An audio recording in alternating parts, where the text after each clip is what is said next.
what do you know? We're back for another week. We're at week 28 now.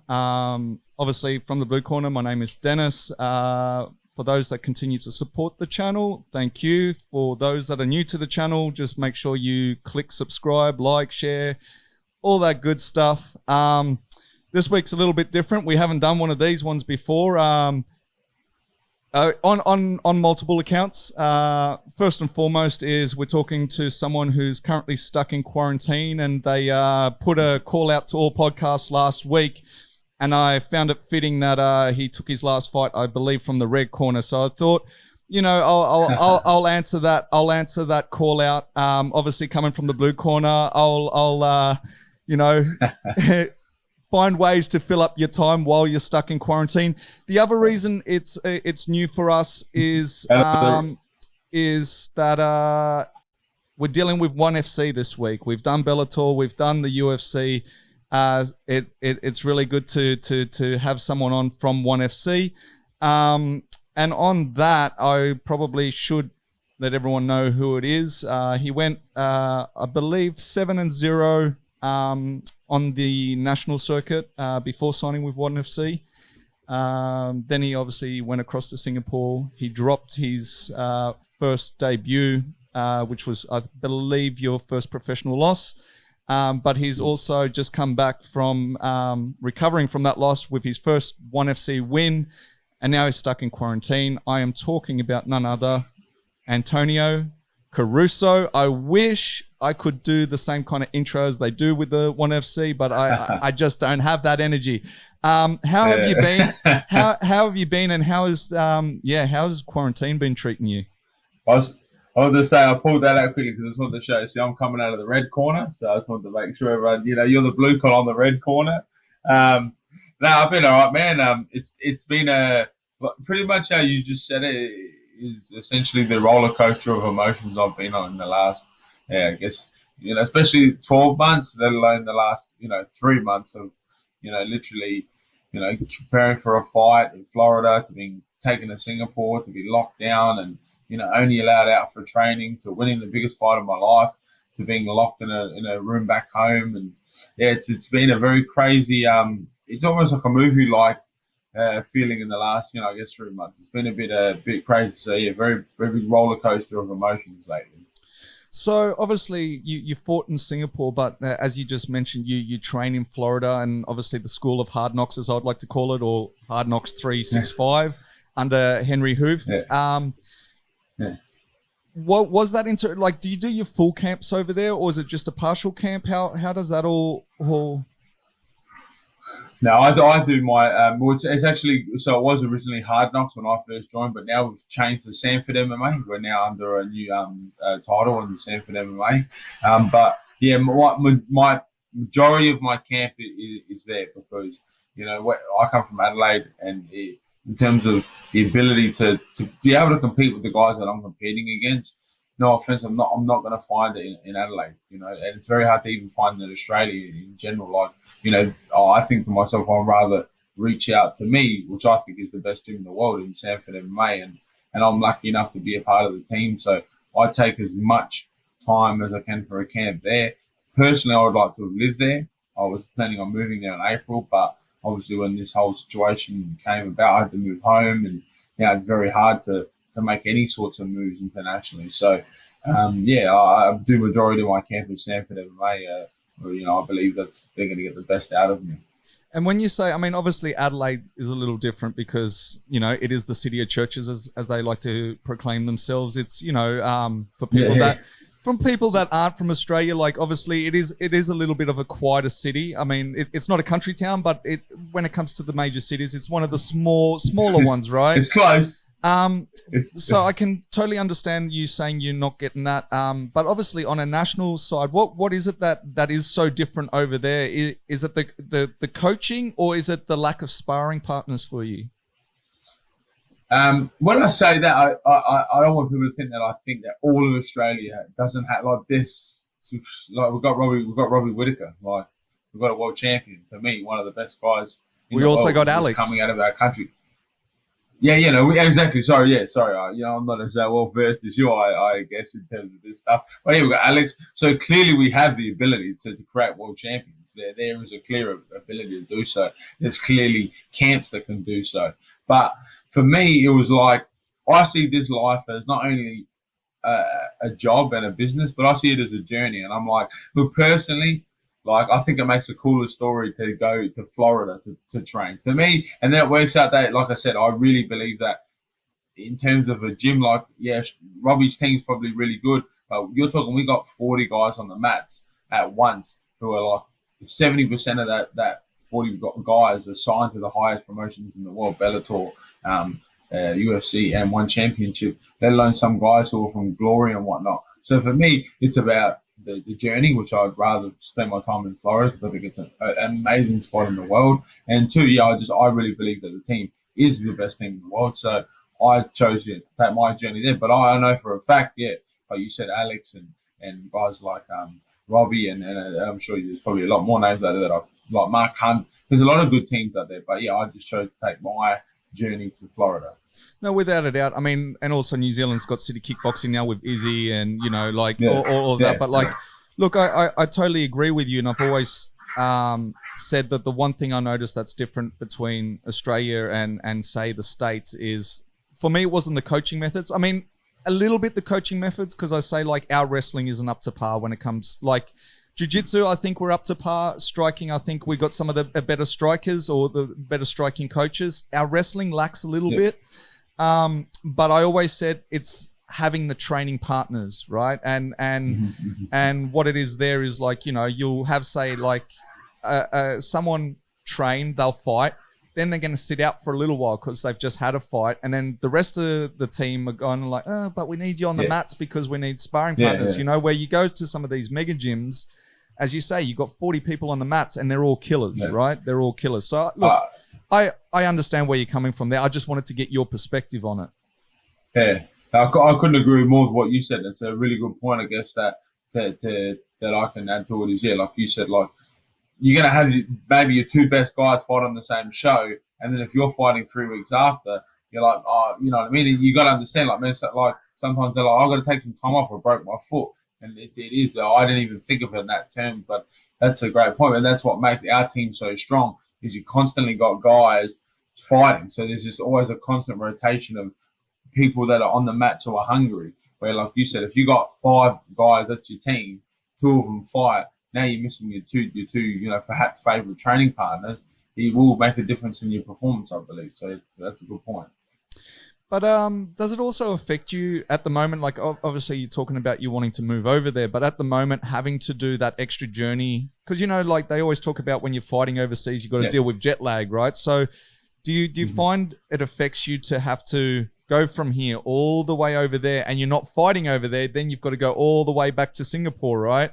Like how do you deal with that? Like, do you have to give yourself I guess some extra time, or how does that all work? I'm currently in the learning stages of that. I know that sounds crazy, but I actually am. Like my first fight, granted the guy beat me, and I take no what's the word? I make no excuses for what happened on that day. But like I literally flew from America to Australia. 2 days later, flew to Indonesia. Fought a couple of days later while cutting weight. And let me just tell you this, about 3 minutes into that first round, I was like, oh, man, that was the biggest mistake of my life. Like, I am so tired. Like, I'm gassed, man. I can barely lift my arms up. On like, don't get me wrong, the event, the fighter himself was a good fight. But, like, I know, like, that was a bad choice. And for me, being a kid from Adelaide, there's no one teaching me these little finer points on how to, about jet lag and about, the mega points that make guys like Volkanovski and make guys like Robbie Whittaker that make them world champions for a reason, because they're getting everything perfect. I'm making these decisions and I'm making these errors and also the correct choices on the fly. Like, I know it sounds crazy, but I'm literally learning on the tools. That's how I put it. I don't have someone guiding me through this. So in a way, in Adelaide, I'm a bit of, without trying to pump my own tires, a bit of a pioneer. And when you're a pioneer, you have to sort of make mistakes. And sometimes they're dumb, easy mistakes, but you don't know until you do it sometimes. So that's where I'm at the moment. And yeah, with the jet lag thing, like I said, my last fight, I did all that flying and I think it really affected my performance. But this time we flew directly to the event from America, and from there, man, I felt so much better. I felt great. I felt adjusted to the time and ready to go, and it showed in my performance. And I will say that, like, going back to your first fight, like, look, we'll talk about that one first anyway, is when I saw that, I mean, you came out guns a-blazing. Yeah. I felt the first round was clearly yours. But I did feel about halfway through the second round, you could see that the gas tank was starting to wear thin, right? Yeah. And you know, and I was wondering if it was just the moment. Like, obviously, we always talk about adrenaline dumps. I mean, you've obviously been well versed in the sense that you've had your 7 pro fights before that. So but I just thought, okay, it's a bigger stage now. Like, maybe, you know, the moment got to you there as well with the adrenaline dump. I don't know. I did notice that halfway through that second round, you kind of, your gas started to wear a little. And then he obviously caught you with that one knee. Where you kind of stumble back, right? Once again, and I feel like he got you pretty cleanly. And whether that's to do also with the fatigue kicking in, I mean, you'd probably be able to tell us a little bit better about that. You know, that second round, what was it? Was it the gas that was really playing? And with that knee, like, was it as clean as it looked? Because I know you kind of stumbled back a bit, like. Yeah. Well, the funny thing is, I think, like I said, and that's why I don't take anything away from him. He was the better fighter on the day. He won that fight. I'm not going to sit there and go, oh, it was because of my gas tank. It was because of fatigue. He beat me. The guy beat me on the day. He came in with his plan. He had a job to do. I had a job to do. And I feel that, yeah, the fatigue and all that did add up to my gas tank dropping out like it did. But in saying that, he done a great job. He kept cool. He kept calm. It's not just about skills and knees on the day. Who can keep their, what's the word? Handle the pressure. Who can keep their heart rate down? It's a lot of things. It's not just, kicking and punching inside that cage. There's a lot of factors going on, and he was able to keep himself cool. Like you said, I felt as well. I clearly won the first round, and he could have easily come out going, "Oh, I've got to win the round back," but he stayed cool. He stayed calm, and he was able to find an opening and land with a big knee. And in saying that, some of those. I think it was more the shots the knees that caught me that rattled me a bit. But the one where I'm in the clinch and he's kneeing me up, a lot of people showing that, like, how did you survive that? I was like, seriously? Not one of those knees hurt one little bit. Like, they're all hitting my arm. And I was like, no, these aren't hurting. Exactly. And it wasn't the moment where he was throwing multiple knees. It was that one knee. And as I said, you kind of walk back and you kind of go, it was that single knee. It wasn't the one where he threw multiple ones. It was that single one. I went, okay, I think you're a little. Once again, I was like, "Is he rocked or is it fatigue?" I don't know, but you kind of started to stumble back. You know what? In saying that, it's funny that you say that, because I was sitting with Martin and Ung after this fight, and we're talking, and they're all laughing at me because they're like, "Man, the way you move, you move like you're drunk. Like, it looks like you're constantly like you're drunk." And I was like, "Man, it is like I'm like the drunken monkey." They talk about. I said I never learned it, but I watch my fights back, and I'm like, man, I don't know, you just, I'm in there, I just feel so loose. And that's why sometimes when I get hit, it's like I absorb it. I don't know, because I've watched it back and I've seen that knee, and I'm like, man, I remember that knee hitting me, and like, it didn't even hurt that much. But my reaction to the crowd and to the people out there is going to definitely come across like, wow, this. And honestly, I'm an honest guy. I'll tell you, like, when I shot in, he caught me with a knee, and that rocked me big time. But that knee where I rocked back like that, I was more like you said, it was just like, man, I'm just tired, bro. I was just tired. Honestly, to be honest, like I said, I can admit when someone's hurt me. Like I said, those shots, like that third round knee that caught me when I got put on my back, that knee hurt. But yeah, like that one where I looked like I was wobbling, I was like, man, I'm just tired. Like, I just can't be arsed. And do you remember the emotions after that fight? Because as I said, like, until that time, you were 7-0, right? So like, you were on a good stretch, and then finally you get the call up on a world stage. And then obviously copping your first professional loss, so to speak. Do you remember the emotions after that? Yeah, look, man, honestly, it was actually probably like, I come from the school of, man, like, we're going there to win, winning's everything. And, people say, oh, you lose or you learn. And I'm just always like, yeah, okay, like, it's a good analogy, but whatever, you know what I mean? But honestly, man, like, I learned so much from that fight, man. I believe it was going to be the defining moment in my career. That was the moment in my career where everything just sort of, okay, it makes sense. You know what I mean? Like everything you've been thinking, like, it's okay. Now it's true. And I later, I remember after the fight, I was that exhausted, man. I was that fatigued. Like, honestly, my body under so much stress going into that fight. Like I said, with the flying, with the weight cutting. Man, like, as soon as I came out of the cage, I walked out of the cage. I was talking to my brother. I had my arm around my brother. We're talking. And then I said, oh, man, I feel weird because what's wrong? And I just remember like, the whole body literally just switched off. And for 2 hours, man, I couldn't move. I was literally just like a corpse. I could hear, I could see, but I could not move. Like, like they were talking to me like, are you all right? And I was just like, I could just be like, yeah. My whole entire body, just like, it was all like, man, it's enough. You've pushed this to the extreme. You've literally, that's why I say, like, without taking anything away from Peter, he beat me. Like, but I know my body was not there that day, man. Like, I've never even seen anything like that. For 2 hours, man, I was literally like a corpse. I could not move. I was that exhausted, and they took me to the hospital. And yeah, I laid in the bed, and it hurt, man. It did, and I had thoughts like, oh, that's me, done. Look at me, man. Like, I dominated in Australia. Now I come over to the world scene. I'm not what it takes to be there. And, stuff like that. Those sort of ideas come in your head, and, then after a while you start going, well, you watch the fight back, and, you know what I mean? You're like, okay, maybe there's some small things I can fix, and, then you start to think, I started to think like a man, no longer like a boy. To me, those ideas were boy thoughts, and I became a man. I said, it's like a job, man. Some days you go to work and you kick ass. Yeah, some days you go to work and you're like, man, I dominated today's day. It was sick. Like, I walked in, the secretary thought I was good looking, everyone was complimenting on my head. You have a day like that. You can't get it wrong. You're like, yeah. And then my day, I had 7 of those days at work where everybody thinks you're the man. They're loving you. Oh, the Spartan kicked ass, yeah. And today I'd had a bad day at work. I went to work. I went out there, put it all on the line, fought as hard as I could, gave it all I could. But unfortunately, I fell short that day. And that's what it was. It was just a bad day in the office, man. And I accepted it. I took it on the chin, went back to training, and I said, I'm going to make this right, because there's only one thing that is going to prove what I'm saying. And that's going out to my next fight and making these small changes and proving that I have what it takes to be the world class, like I believe. And that's exactly what I did in my last fight. I made those small changes, made those small adjustments, and now I know that what I was thinking in my head that it's just a bad day in the office is true. Because now I went out there, did it all right, and had a good day in the office. And once again, now I'm back where I belong in the winners column. So, yeah, they're the emotions. And after suffering a loss, right, that win now is all that much sweeter. Oh. Like it is, but no, for sure. Listen, before we continue, can I just get you to move your laptop screen a little down, because you've got a bit of head.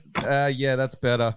Just because I just want to make sure that we see you, in your robe and stuff. You want to see my robe, don't you? You like the robe? 100%. Well, as I said, like when you did the call out last week, you were wearing your one chain, and I was hoping you'd come on with that. But the robe, I still got it here. The robe's a good addition. Nice.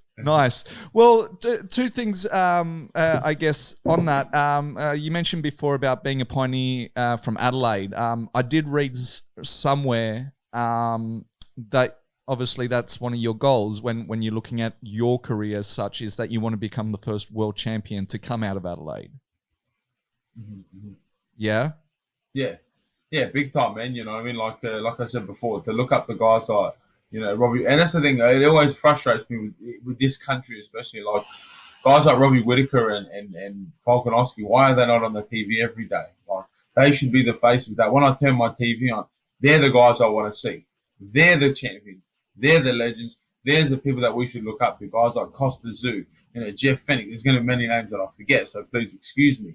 But to me, they're the people that we should admire. These are people that have worked from nothing to something. And you know what I mean? They were never given a nothing in life. They were never given a doctor, a physio, a nutritionist. They went out there and paid for it all. And even after time, if they couldn't pay for it, they went on the internet and learned about it themselves. These are true, like, Aussie battlers, man. People talk about Aussie battlers. These are them, man. And they don't get enough credit. And that's what I want to be for my city. I want to be one of those, because to me, that's what they are to me. I look up to guys like that. And a lot of people won't admit that.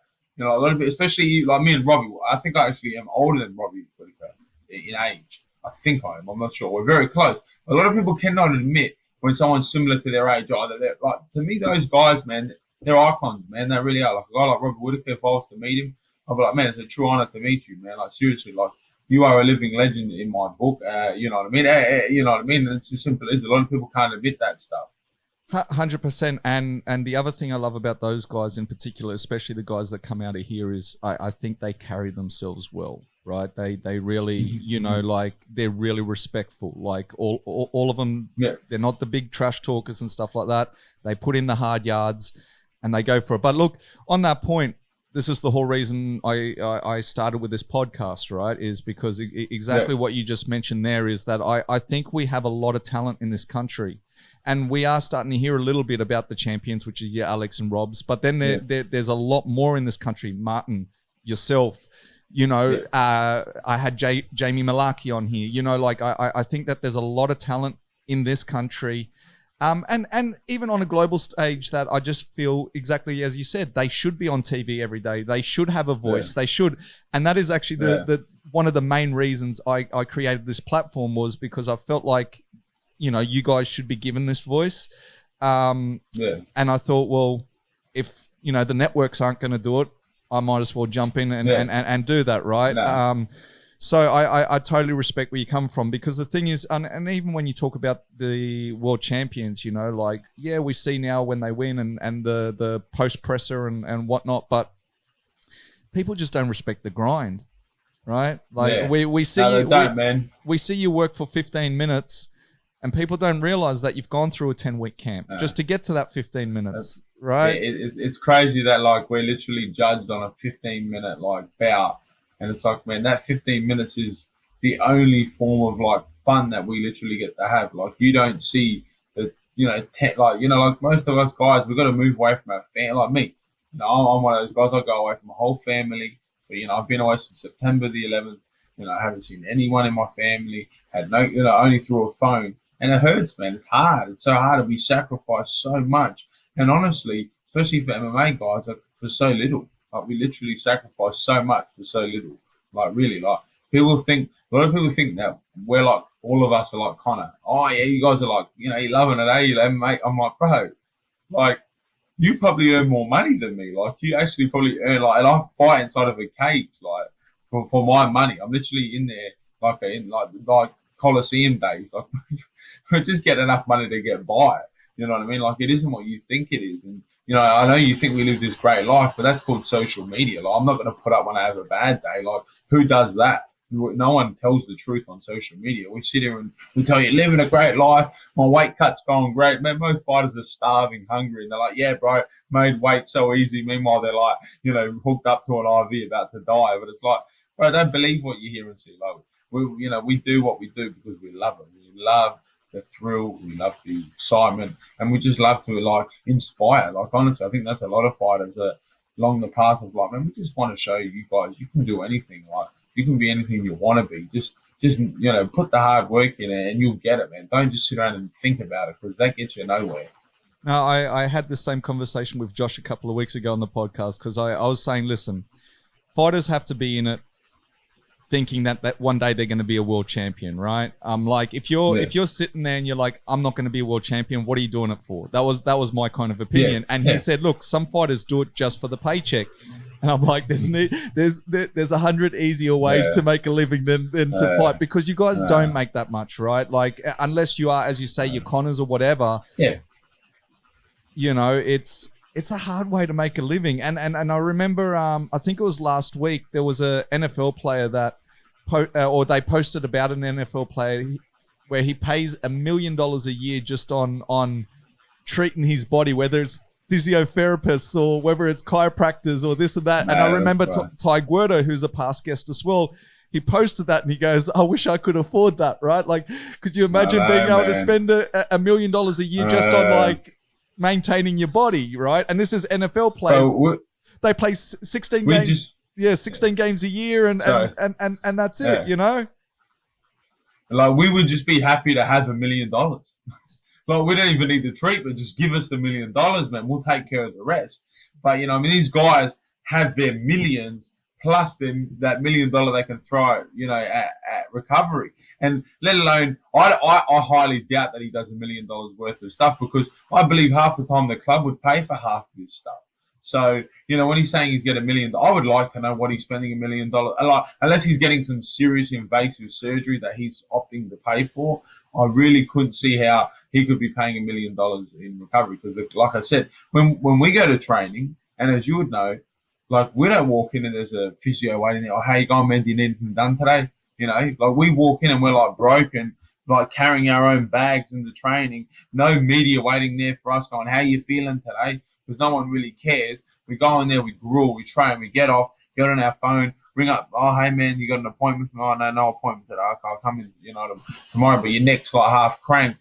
And, it's like, the people got to respect the grind that us guys go through, That's why, for me, without being no disrespect to any other ball sports, the only ball sport I give respect to is rugby, because those guys are super. They're tough. They're tough motherfuckers. Rugby players are tough, man. I don't want to mess with them.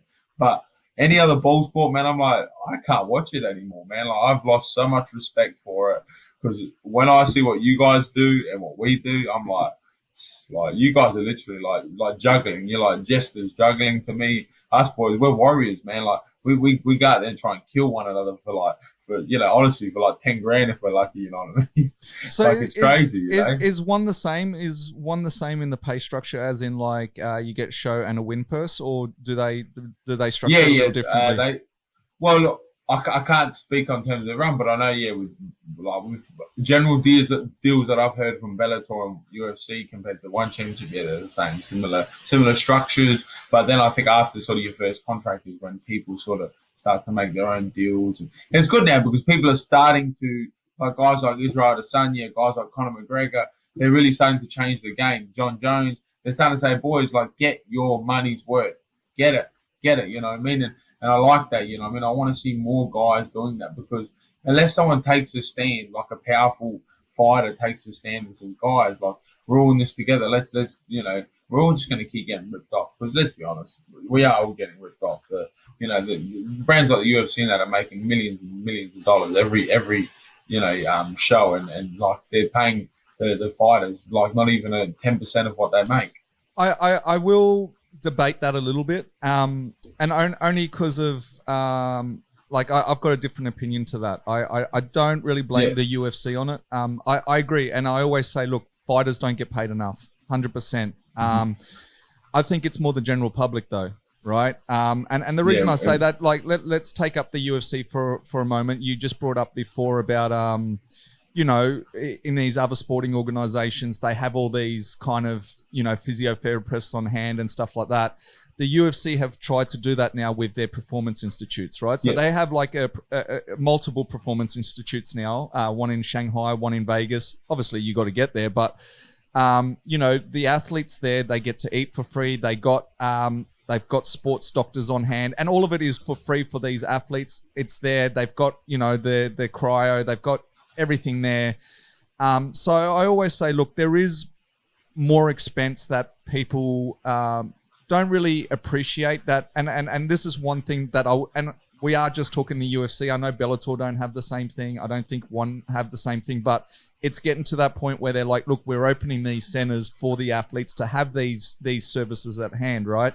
What gets me is, and as I said, like, fighters should be getting paid more.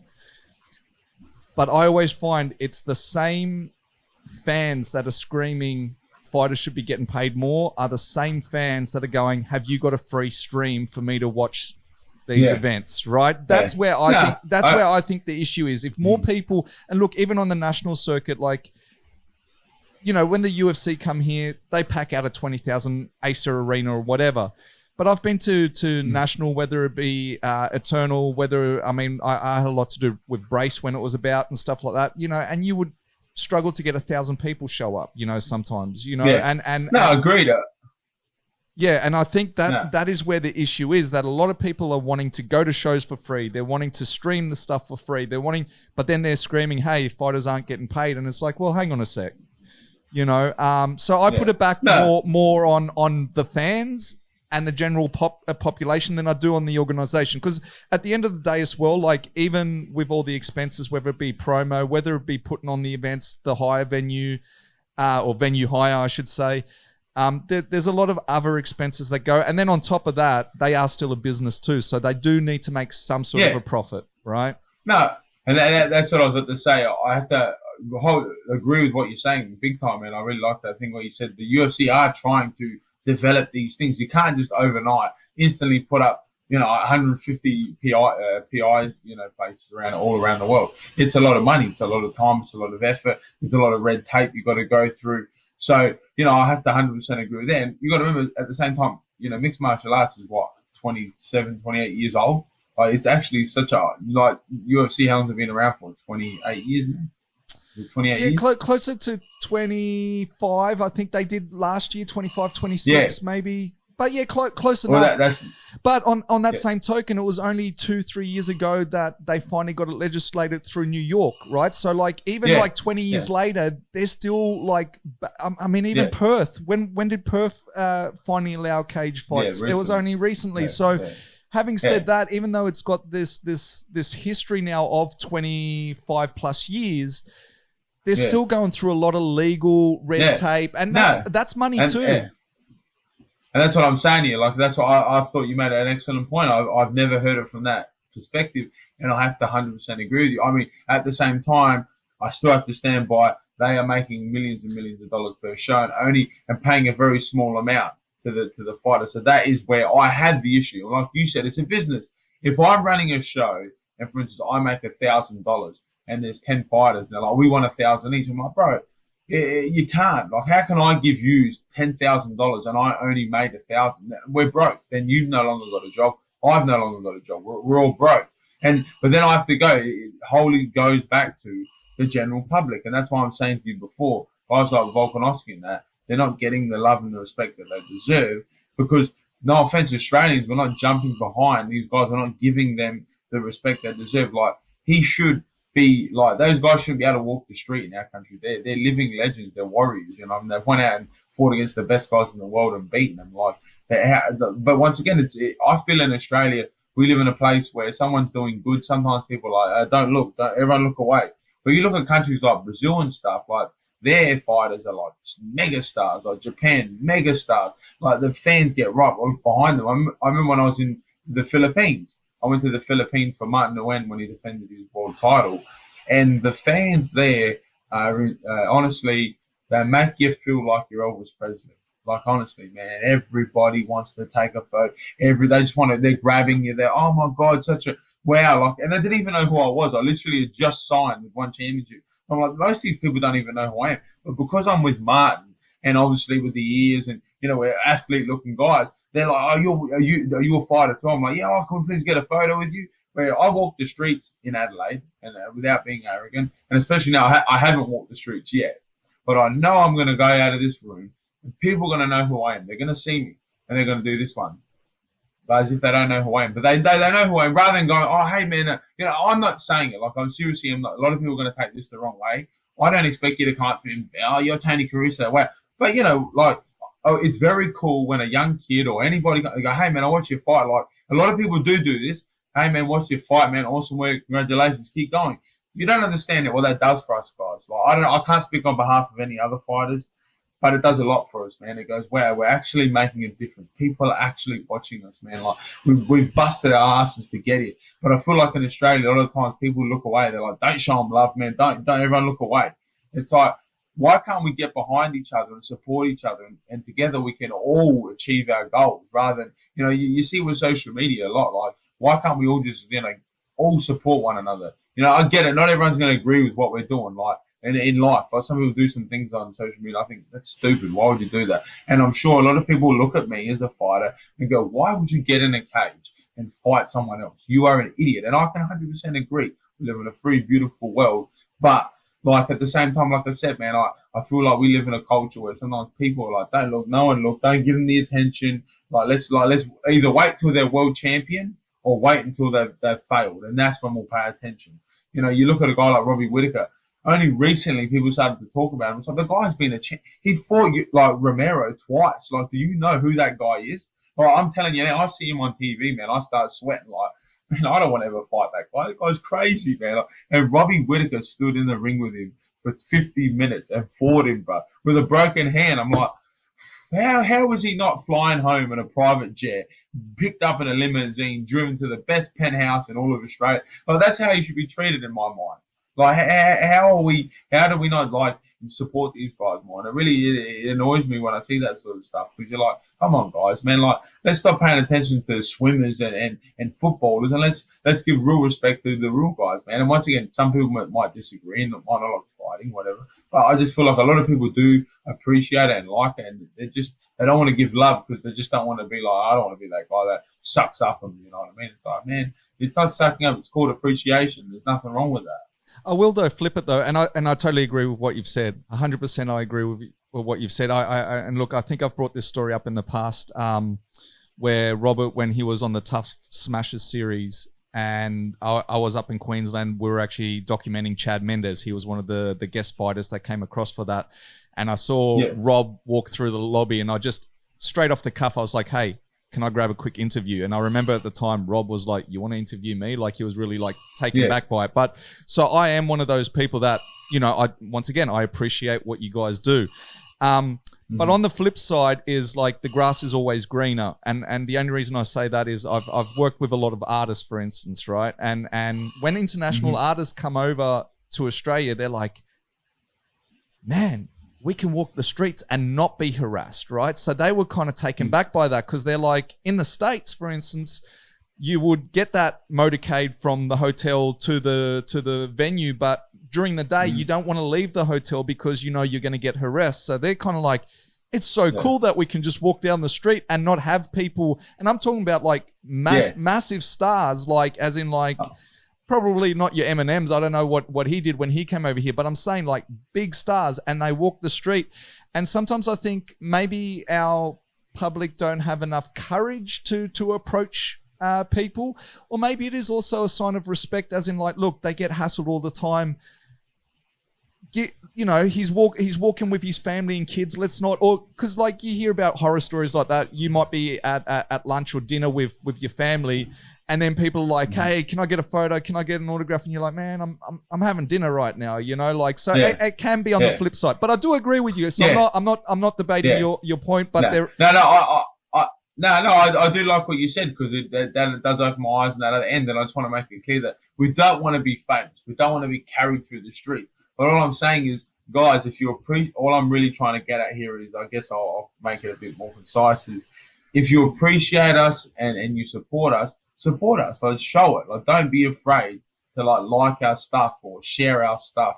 You know, like that's what one thing I've noticed a lot of fighters, like I just said, is they wait until you become a world champ. Then all of a sudden, they will start following you. It's like, man, if you're watching us, show their support, man, because like I said, it does a lot for our, you know, our mental stuff. We're like, people do support us, and also at the same time, there's a lot for our brand. So that's what I'm trying to get at. I don't want to be like, I know what you're saying. Like, I don't want to be a Maradona. Like for instance, the great Angla, when he goes back to Burma, the guy's swamped. He can't even move. He's like this the whole time. Like, I'd hate to live that life. Like, man, imagine everywhere I go in my own home city, I can't even move. Like, it's a cool like idea, but to live like that, no. But I'm just, my point really was trying to be like, if you appreciate these guys, just show it now, man. Don't wait for them to be retired, or don't wait for them to lose, or, you know, become the world champion. Appreciate them now. Show their love now, because, you know, it can make a difference to us. You know, it really does.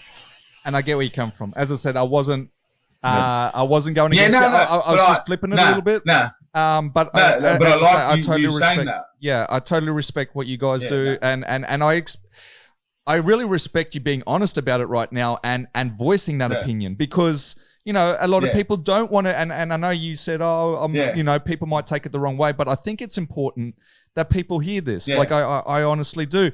Real quick though, before you said one of the ball sports that you do respect is rugby, I just got to clear it up. So being South Australia, what is rugby to you? As in, like, because rugby to me, right? Rugby, you got rugby union, you got rugby league, and I mean, So what's rugby? Well, I know the difference between the two. I know league and union's two different sort of games, but to me, they're just like they're just animals. I'm just like, bro, you literally get a ball and you run directly at another guy, and that guy is not just a normal guy. He's like 6'8", like 300 pounds, and you're like, shit, like, how do they do that, man? Like, I just think, people watch NFL and they're like, wow, look at NFL. I'm like, bro, you realize they got helmets on, they got body pads on. I'm like, rugby players are just raw, just slamming. I'm like, honestly, I fight for a living, and I don't know if I could play rugby. Like, I'll be too scared that someone's going to kill me. And that's the two things about those two sports. Like I love the free movement of rugby union because the play doesn't stop. But then I find that the hits in rugby league, because they do stop, they set the line and they just crash, is just insane, right? And I mean, you guys were lucky. I mean, you weren't because you were stuck in quarantine, but you guys were lucky. You got the first state of origin this year, so which was kind of crazy. But listen, let's go back to you. So you said you've been over in Florida since September. Was that why so long? So I fought in October, so I flew out September 11th. You got to remember, with the time difference, you really got to try and get over there like as soon as possible. Because so if you land on a Wednesday, you're not going to be ready. And you're going to go to training the next day, because that's just dumbasses that we are. Okay, hang on. So you've been back though since September. So when you say you've been away from your family since September was for this September. Okay, sweet. I was kind of thinking he's been gone for a year. Yeah. Okay, yeah, beautiful. No. Beautiful. So I've been off and on from Florida for the last year and a half. I've probably flown to and from Florida I think it's 4 or 5 times now. So I've done 2 camps there. I've done one before the camp, one after. Yeah, so about 4. This is 4th or 5th time to Florida within a year and a half. So I go there quite often. Now, being that you're a bit of a jet setter in these uncertain times, are we the only ones quarantining, or like when you go to Florida, do you need to quarantine there? When you go to Singapore, do you need to quarantine there? What are the differences with these countries? Yeah, look, it's funny that you asked me that question, man, because honestly, I lived a bit of a life, man, that I say to my mates, I'm like, I don't want to sound like weird or anything, but I feel like I've got to write this stuff down. Like, the story that I just lived in was like, whoa, like what a what's the word, like a contrast. What a contrast of 2 different worlds. So I literally went to Florida, man. You flew in, no one asked a question. No, the plane was full. The airport was packed. Everything was working. All the cafes were up. But everything was a little bit different. I'm not going to lie. It was a little bit different when I landed in Florida. Usually it's packed there. It was a bit quiet there, but LAX was packed. The plane was full. So that was like, I flew from Sydney to America, and on my plane, there was literally about 8 people on an international flight. Like, wow, like, I felt like you're on a private jet. Like, literally, you had your own, every 2 passengers had their own flight attendant. You know, you wanted a drink, it was down there in seconds because they had nothing else better to do. But yeah, then I landed in America, and so when I was in the Sydney airport, it was just like, wow, this is whack. Like, there's no one here. Like, everything's closed. This is scary. Went to Florida. I was like, okay, here we go. We landed in LA. It was all normal. Went to Florida. Everything was normal. Like, you don't understand, in Florida, we're training. We're training every day. We're going to the shops. Everything was open. We're going to cafes. We were, shooting guns. Like in Florida, there's a shout out to American Gun Range. We're there every day shooting, having fun, just living, like living the wild west. Hire a car, bang, cruising around in a car. Just life, just living. How I personally think we should live life. Like, I really do. Yes, there needs to be some forms of laws and some form of, keep everyone safe. I get it. But we are free people. We are born free, and we should die free, right? That's how I believe it. So there, in Florida, having a ball, training, doing what we do, getting to fight each other. Then I flew to Singapore. I flew into Singapore as soon as I landed. And I just want to make this clear as well. When you're in another country, I will follow their rules, and I'm totally respectful of all their rules. So when I was in Singapore, a lot of the stuff I disagree with, but I'm like, hey, it's not my country.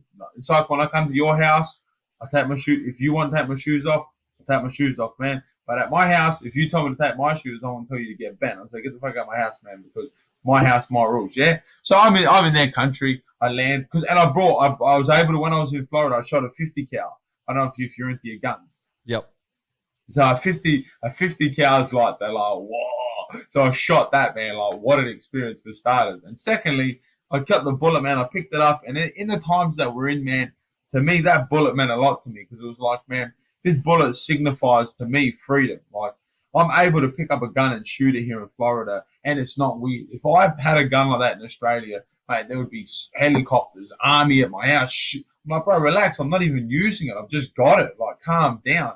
So then I went to Singapore, and bang, straight away, oh, what's in your bag? said, oh, what do you mean? Oh, you got 2 bullets in your bag. I was like, yeah, but they're empty, man. They're just shells. Yeah, that's illegal. You can go to jail for that. I was like, oh, man. I said, but they're empty. They're just pieces of metal, like, at the end of the day. You know, they confiscated them. I had to fill out a form. Then from there, we went to go out to get into a taxi. Can't go on the same taxi. All 3 of us, there was 3 of us who were on the same plane. All had to go on separate taxis to the same destination. They put us in a taxi, drove us. Why is Couldn't that? get out of the taxi. Why is that? Because of the COVID. Because of the COVID. So, you know, there's something to do with the whole COVID situation. I mean, I don't understand. We just flew like literally 24 hours together. We've lived together. We've trained together. Now we're literally being split up in taxis. So that was strange. That was the first part. I was like, okay, here we go. Got in the taxi. I'm walking up. The taxi driver was like, I'm not allowed to touch your bags. It's illegal if I touch your bags because you just came off the flight. You could have COVID. I'm like, all right, whatever. So I started putting my bags in the car. This is at 3 a.m., mind you. I'm dead tired. I'm putting my bags in the car. Drives us to the hotel. Wait in the car. Don't move. So I'm sitting in the car. I'm like, all right, what's going on here? They grab my bags. Now, finally, someone's allowed to grab my bag. The bag boy grabs my bag. Mate, he sprays this bad boy down. I felt like I was at a car wash, you know, like they're spraying it down, wiping. I'm thinking, what the hell is going on here, man? Like, they're going to wash me next, man? Is this the service you're getting? Singer, this is cool, man. Like, wash me down next day. So we get out the car.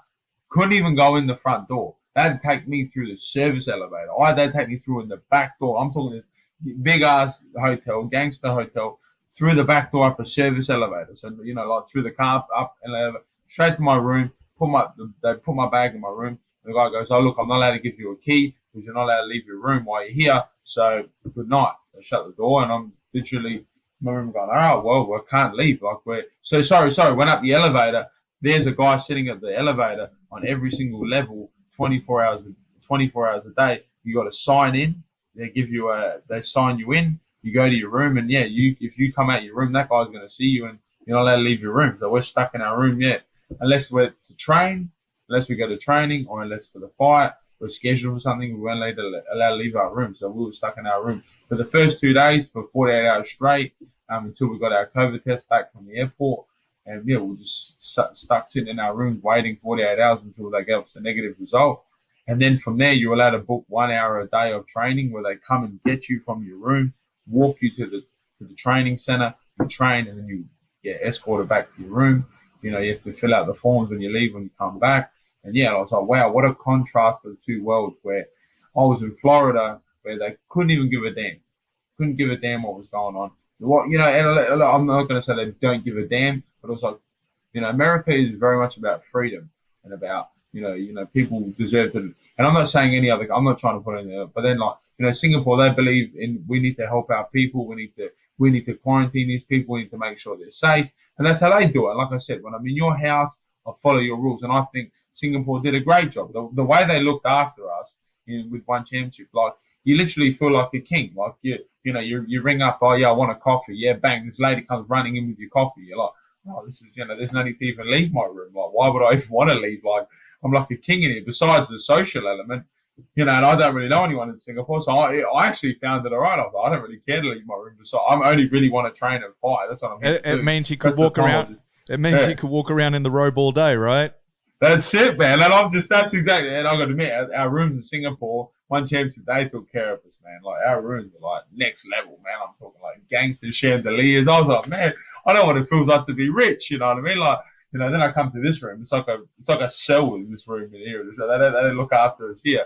But that was such a weird and amazing time in my life where I was like, wow, I got to see, the freest of the free compared to this modern day world that we're trying to build now. And I'm just like, Australia used to be somewhere in the middle. Like, we used to have that nice middle ground. We had a bit of rules. We had a bit of freedom, but it was nice middle ground. But I feel like we're leaning a bit to that new world, and it's starting to worry me. And that's what I'm saying. That's why I feel like I live this crazy life, because I literally got to see the future from that's how I feel about it. So that was my experience. And I think it changed me a lot as a person. And which do you prefer? Like, let's say your house now, right? Like, would you prefer the more freedoms right now, and even with the risk, obviously, and I know that they're heading into, Florida's a bit warmer anyway, but they're heading into winter and stuff. But when you look at the numbers that are coming over from the States at the moment with the amount of COVID cases, right now it's breaking news that South Australia have got 3 cases that turn to 17.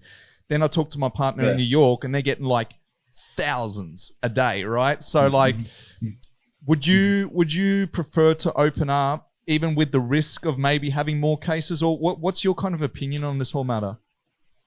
Look, a lot of people ask me these opinions, and I say, look, it's very hard to make an opinion as let's just be honest. I'm just a local kid from Australia. Like, I don't know what's going on besides what I see with these 2 eyes, I don't know what's going on.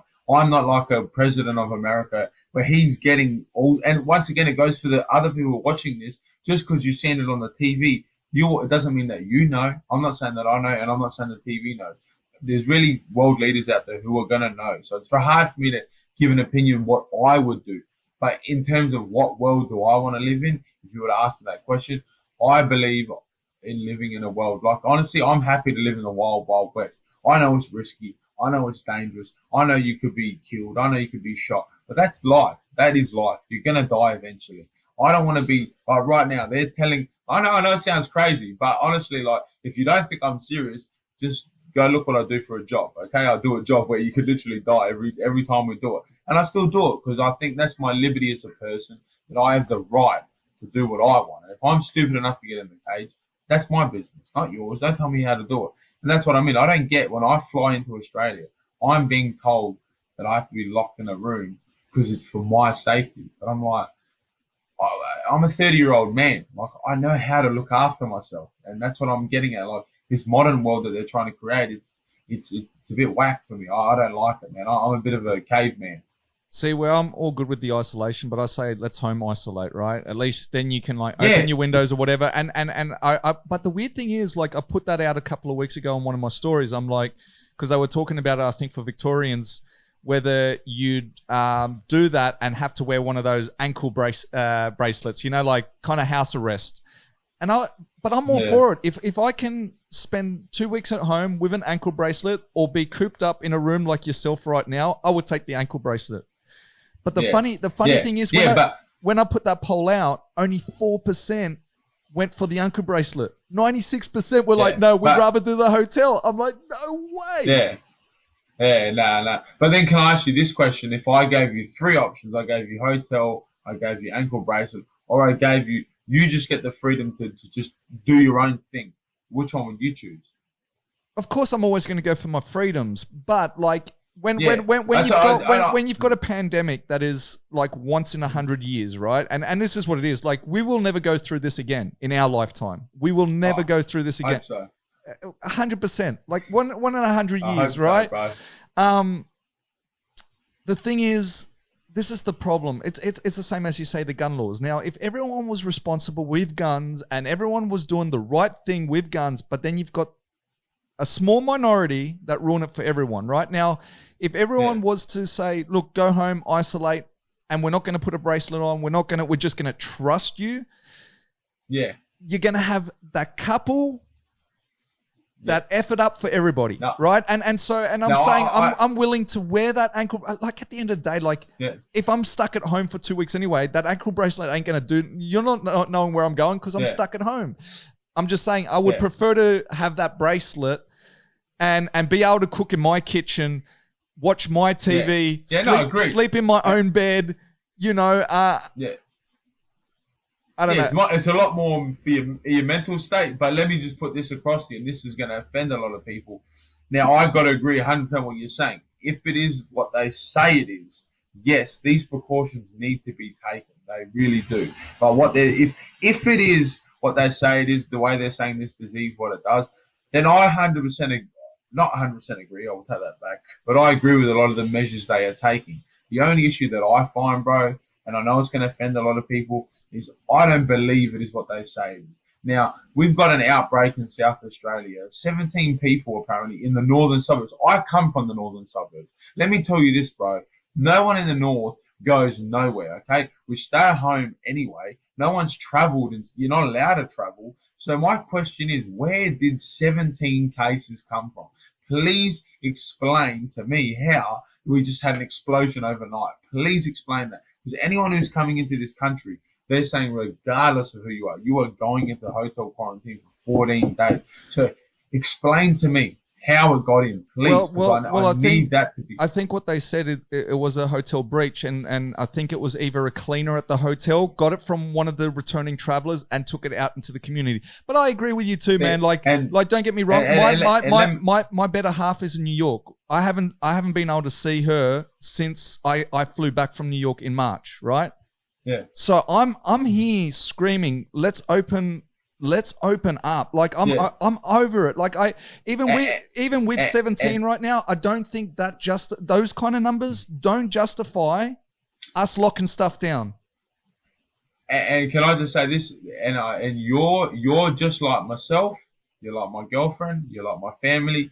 Why it affects us and why we have an opinion as such, people might question. Why would you say that? You know why? Because this exact thing, if it is what it is or if it isn't what it is, it affects you and I directly, and it directly affects us, and that's why we have such a strong and an opinionated, I guess, about this whole topic, because it affects us, man. 90% of the people, they're like, well, I'm still at work. Well, I'm not allowed to travel. Who cares? It is what it is. But the thing is, bro, you say that and it's cool. But me, man, I've got an international job. I've got to sit in a hotel for 2 weeks. I'm losing $3,000. I'm missing my family.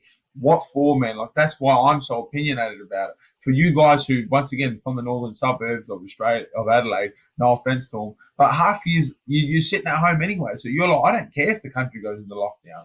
I'll still be able to go to 9 to 5. So I'll still be earning my paycheck. And that's the issue. At the moment, we're saying it's not my problem, it's your problem. So who cares? And that's wrong. We should not be living like that. We should be like, okay, we need the general consensus of our whole country to be happy. That's how it should work. Not, well, it's not affecting me. I don't care anymore. And I find like that's happening. Even some of my family say it to me. They say to me, Tony, it is what it is. You know what I mean? Like, forget about it. I said to them, look, I know you say that, man, but I said I literally sacrificed 30 years of my life. 30 years for this, man. Like 30 years to win this thing. I know to some people it might mean nothing. They'll be like, it's only one win. Just shut up. But 30 years, man, of a kid from Adelaide, people laughed at me when I said I was going to go to the world stage and win something like that. They would laugh at me. It took me 30 years to get there, man. 30 years to get there. With heartache, sacrifice, the money I've spent, the bones I've broken. Finally got it. You know what I got when I got home, man? I got you going into a hotel room for 2 weeks. This is the best 2 weeks of my life. But I should be with my family. I should be with my dad. I should be with my brothers. I should be with my girlfriend. I should be with my family. Enjoying the greatest moment in my sporting life, man. And instead, you know what I got? I'll go sit in a room for 2 weeks, man. It hurts, man. I ring up, and sometimes I talk to the people downstairs from SA Health, and I say, guys, like, you don't realize what you're doing to our country, man. You're breaking us all individually, and you might think you're doing the right thing because you're earning a paycheck. But, man, think about the repercussions you're having on your country. It's a scary thing. We come from Australia. It's a beautiful, free place, and it's always been like this. Why are we losing this? Why are we turning on one another? Like, we should be in this together, not against each other. And it's a worrying thing, you know, for the future. And I really hope that, you know, many Australians, you know, watch stuff like this and hear things like this. And I'm not saying I'm right. I'm not saying you're right. I'm not saying you're wrong. But I'm just saying, guys, look through here and see the world. Don't understand the world through a TV, because the TV can tell you any story you want, man. And it's scary what people can believe in what they see, man. Like, that's why, like, I've had so many people say to me, we're just lucky we're in Australia. That's what they tell me. And I say, well, where do you think's bad at the moment? They're like, America. America's horrible at the moment. I said, you know, funny thing is, I actually just came from America, and they say that Florida is one of the worst places of them all. And I said, let me tell you, there's nothing wrong with Florida. I'm in Florida, and it's perfectly normal. People are going about their day like normal. They're going to the shops, the cafes. Yeah, a lot of people wearing masks. A lot of people are taking precautions. But, man, they're making out like it's a war zone there, man. I'm like, it was fine. It was normal. It was perfectly normal there. I totally agree. And look, to me, it's the same. I think, yeah, maybe take some precautions, wear the mask. I don't really care about, you know, like, I'm happy to do that. My thing is you know, a lot. And when you talk about 9 to 5s, a lot of people have lost their 9 to 5s, you know, like, and I just think it's a numbers thing. So say South Australia right now, I don't think it's worth locking down for 17 cases. If it gets out of control, if it gets out of control like it did in Melbourne for a minute, okay, lock Melbourne down. But look, even Melbourne went from 750 cases a day, they're back down to 0 cases, right? In a matter of months, right? Like, I'm just saying, so I'm kind of like, open everything up, if certain sectors get out of control, lock them down real quick, get it back into control, then open back up. I'm just like at a point where it's like, if we're saving lives, what kind of lives are we saving? Because to me, this ain't living right now, right? This ain't living. Like, this is not the life that I want to live. Bro. Amen to you, brother. Right. So I looked up my friend, sorry to cut you off, but my friend sent me a thing the other day. 1,300 people a day die from cigarettes in America. Just in America alone, 1,300. And you know how we can stop those deaths? You know how we can stop them? Literally just go, no more cigarettes. Done. No quarantines. No loss of jobs. Okay, some people are going to lose their jobs, yeah. But no like world economy crash. None of this. Just stop cigarettes. 1,300 people a day will no longer die. Why don't we do that? Why does no one say, why haven't we done that yet? But to save money. 3 people apparently died. Money. Yeah. That's exactly Money. my point. That's all. I'm just trying to help. But like even to a sense, I had a look at it. 2019 in Australia, we had 8 suicides a day. This is 2019, last year. What do you think it is right now? Like I would hate to see that number, and I'm just saying, like, you know, honestly, bro, you give me goosebumps saying that, man, because I know personally, man, I know a lot of people in my family. I know a lot of people in my I know a lot of people through my life that there's no way in hell that they're gonna survive 2 weeks of pure isolation in this room, man. Like, you got to realize how big this room is, man. This room is like no more than like 10 by 8 meters. Like, you know, it's tiny, bro. It's like a tiny little room, and you're just stuck in here 20. Like, people think that I'm allowed to go out for fresh air. I'm like, no, you cannot leave, but you are in the room 24/7. Like, there's no coming out. And like, when people hear that, they're like, oh, what? I can even hear it in their voice going, oh, like, shit, like, how you doing it? I'm like, honestly, man, like, if I wasn't a guy who was, through my sport, had taught me so much, like martial arts, how to stay strong, and I train every day, I just keep my mind focused, you know what I mean? I got through this. And even at times, man, I was like, man, this is really starting to get me, like, to a point where I started feeling like, oh, man, this isn't right. Because I'm by myself, man. Most guys, especially you got a lot of the MMA guys, they come back with their coaches. I came back by myself. So I'm in here by myself, man. And I'm like, I just know personally a lot of people who would not be able to handle this stuff, man. And I actually asked one of the ladies on the phone, I said, how many people, you know, have an issue? She goes, from the 5 sites, 1 to 2 people a week could get hospitalized because they just can't handle it. I'm like, we need to rethink this whole program. What you guys are doing here is so wrong. Like, you're doing, like you just said, man, 8 suicides, that was last year. I would hate to know what it is this year, man.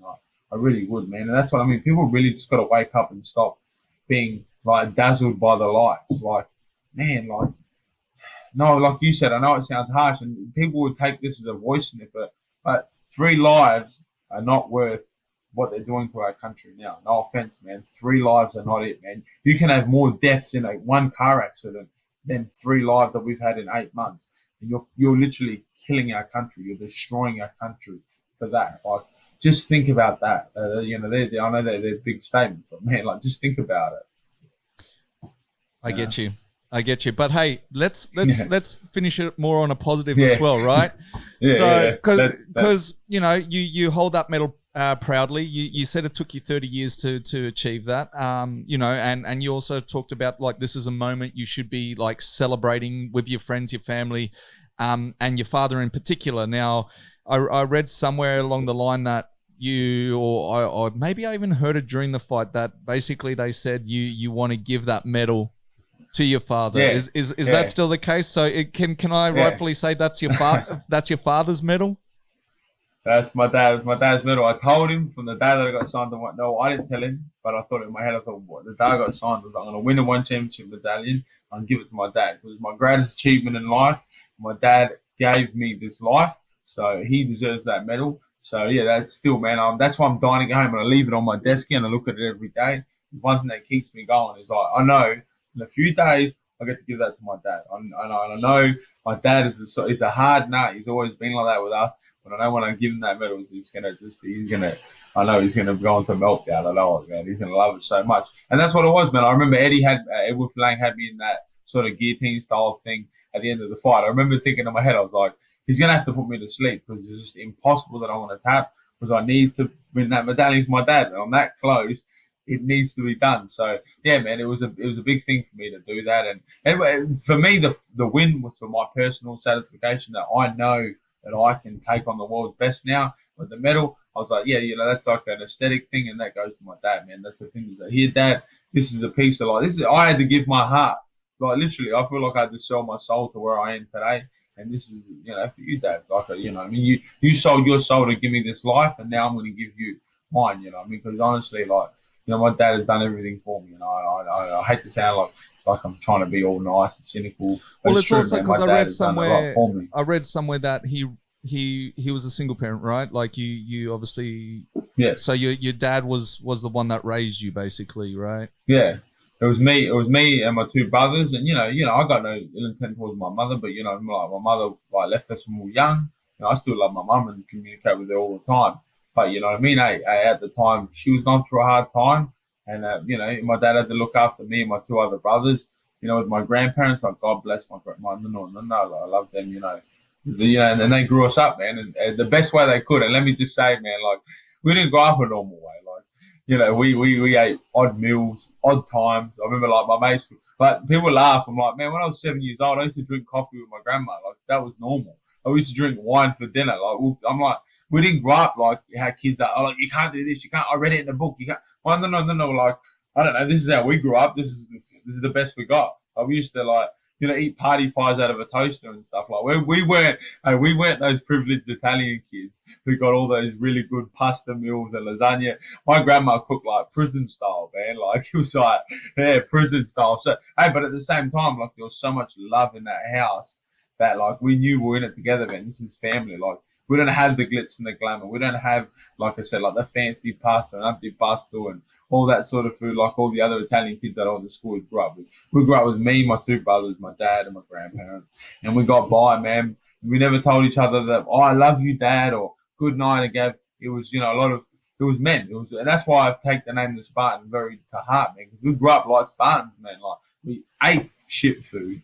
We like our grandfather never once smiled at us. He used to just give us hidings all the time, bro. But he grew us up like men, and never once did I question if my nunu loved me or not. I knew I was like, the guy loves me. He'd kill for me. But the guy at the same time, he's a hard man. This is how he treats us, and yeah, you know what I mean. I believe that shows in the attitude of my fight style. You know what I mean? Like I'm going in there, man. Sometimes I know I'm like even with Edward Flang, I'm like, man, is this? Can I win this fight? I really don't know. Like I just come off a loss. Now I've got to fight a two-time world champion. I was like, oh, well, you got to go out there and you got to put it on the line. And that's what I do, man. I go out there and I put everything on the line. I try my hardest, and that's all I can ask for. And, let the result be the result. And did you feel extra weight on that last fight? Because, as you said, you've just come off your first loss. You're fighting a two-time world champion. I think at the start of the broadcast, they even said that the general public, 62% actually said he was going to win. Did you feel like, or were you confident in that this was your redemption? Oh no! In my mind, it was. This is one. This fight is over. Like I've won. On the way out to the cage, I'm like, this fight is going one way only. Like there's just no way that I'm losing this. He's going to kill me, this guy, if he beats me. But there is just no way I'm losing this. That's why you see me. You watch my first walkout, man. I'm amped. Like you said, I'm amped. I'm jumping around. This fight, I'm like, bro, to me, I've won this fight. Like, I'm going out there. It's just now a matter of time. Now, I was so confident in my mind. I was so strong mentally that I was like, there's just no way that I can lose this fight. Of course you can. Like, I'm not going to lie, kick me there, knock me out. That's easy to know. But I'm saying that mentally, I was so there. I was like, no, this is nothing. Like, even when we stood there, I looked at him, I thought, you're dead meat to me. Like you, and honestly, when I start to think like that, that's when I feel like I feel there's two different people in me. I feel like the Spartan becomes alive, and I look at someone, I'm like, you're dead meat to me now, man. Like I'm gonna eat you alive. Like I was a big fan of Edward going into that fight, but I knew mentally I'd prepare myself for these 6 weeks. Come October 30, he is nothing to you. But now, even now, I'm a huge fan of him. I even bought a pair of Team Lakai shorts. I love the team. I love him. I'm a fan. But I was like, October 30, I want to hurt you. So. Well, as they say, it's when your idols become your rivals, right? Yeah. Even if it was just, even if it was just for that one night, right? Like, but listen, so you got your redemption. I mean, you fought that, and once again, that was a clean cut win. That like there wasn't even like the funny thing I find about the one championship is they never actually give you the scorecards, right? They just tell you which person wins. There's no. Well, but there is no scorecard technically in one championship because it's a whole fight, so they can't give you. I don't even know if there is a score, like a number system they have. I don't know. Okay. Yeah, so one championship. You got to remember, you could win the first 2 rounds, but then be badly beat up in the third, and you could lose the fight. So you just lost the fight. See, I didn't know that. You've just taught me something. Yeah. There you go. See, one championship is very different than any other one. Like even with I'm not sure if you know about the weight cut situation. Yeah, like we got to weigh in twice. So that's obviously a lot of people know that stuff. But we'll add a knee on the ground. And like I said, you got the whole fight judge, not just the one round by round. Yeah, nice. So the night of that fight, you get your redemption. You're probably now on cloud 9. You got your dad's medal. Yeah. Martin fought on the same card, obviously a teammate, right? Yeah. Like how did that night pan out? Like obviously he had lost. Like was that a hard moment for you because you had finally achieved what you've been working so long for? But then obviously someone like Martin goes and not only loses but loses his actual title, right? How was that moment afterwards? Like, because obviously I could see before that fight, you'd probably be like, right, we're going out to celebrate tonight. And then something like that happens. So how was that moment afterwards? Like, I guess what they always say, how was the locker room after the... Well, let me say this. There was definitely going to be no partying. There was definitely going to be no locker room because as soon as you finished, you were straight back in a taxi, sent straight to your room and locked straight back in your room. So there was none of that. So let me just get that clear straight off the bat. So I was actually in my hotel room watching a Martin fight. And, I was obviously talking to a bit of my family and friends and stuff. And when he lost, man, it like, because Angla also fought on the card as well. And to me, Martin and Angla, they're not only my friends, they're not only my teammates, but honestly, to me, those guys, once again, I look up to those guys, man. I look at them and I think, man, I want to get where you guys are like that. To me, fighters are the true living legends. And once again, like you've heard me already talk about that. Those guys are big time role models of mine. And man, it really hurt to watch both of them lose, and especially Martin, man, because Martin, I felt like he just needed that one more punch, and the guy was finished. It was all over. Martin just needed to sign the check and see you later. And he got caught, and it hurt, man, because me and Martin have become very close, through camps, and and same with Anglar, and to watch them, both lose. It hurt me a lot, but at the same time, I was like, well, just like anything else, man, I can't wait to see what these two boys come back with, man. The vengeance they're going to come back with is going to be scary, man, because I know both of them. They're so driven, so determined, and they taught me so much how to get to that next level. So I'm only just I was a bit like, oh, man, I'm excited now to see the next level of Martin. Like, because sometimes you need a loss, man. You really do. It shakes off the, what you're doing wrong. You don't, because sometimes you're doing stuff wrong for so long, but you don't notice because you never really were getting challenged. Now he's been challenged. Now it's Martin's turn to grow again, and I'm very excited to see him. But on the night it did, man. It put a bit of a damper to the night, and it hurts. But at the end of the day, like I said, it's a job. We just go out there, do our job. I was lucky enough to go out there and perform, have a good day at the job, and Martin and that weren't. But I know they'll be back, and they'll get their redemption. I mean, sometimes it is. It just lights a fire in the belly again, right? So it does, and sometimes when you're on such a streak as well, you kind of feel like I'm untouchable, and you just need to be reminded that no, you're human. You are human. Exactly, 100%. But so what's next for you? Like, and I guess like have you got any more bouts lined up? And let me ask you this, and this is only because when I had Josh on, I asked him. He went to Fight Island, right? And same thing, amazing experience and all of this. And I said, well, would you be willing to do it again? And he said, not until this quarantine stuff finishes. So he's actually saying, I won't take any more fights while this quarantine happens, purely because he said the same thing. He was like, listen, right now, I should be celebrating with my friends, my family. Yeah. In 2 weeks when I get out, that vibe has died out. Like, Yeah. it's Yeah, gone. died off, And he was kind of like, you know what? I don't want to take any more fights while this quarantine stuff's happening. Yeah. Are you in the same, or would you take another fight? Have they offered you another fight? What's in the future for you? No, so nothing's been offered yet. We're sort of, I guess they're in a very busy part of their sort of schedule. I guess they're trying to work everything out for the end of the year. For me, I'd like to fight again like February, March, probably more so March.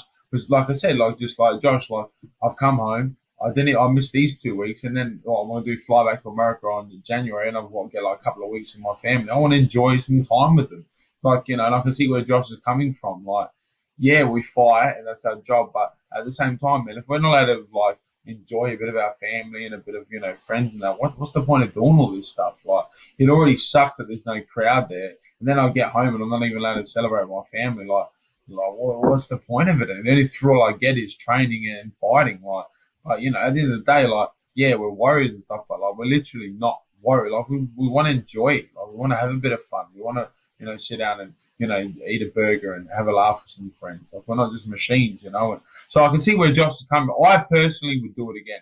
I personally think if I was to fight again, and if it was to this quarantine bullshit was to keep going on, I'd have to look at, man, like trying to permanently relocate myself to somewhere where I don't have to do this quarantine stuff anymore, man, because it's not right, man. Whack the door nice and you know what I mean? I'd have to look at, the future, man. So I can't really give an answer yet.